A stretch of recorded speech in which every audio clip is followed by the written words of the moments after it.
Жакшылар бар эл ичинде билип ал, жакын бол, сыйлашып жүр, кулак сал.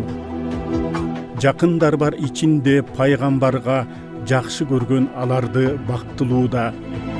Аларды чын көңүлдөн кадырлагын, айтканын ук, ойлогун олжо жагын. Алар жакын пайгамбардын өзүнө, ардактагын салва бүлүк сөзүнө. Колдоп жүргөн аларды көргөн жерде, калгандарга анчалык маани бербе. Кадырлагын сүрүштүрүп түпкү тегин, катташып жүрсөң эгер шүгүр дегин.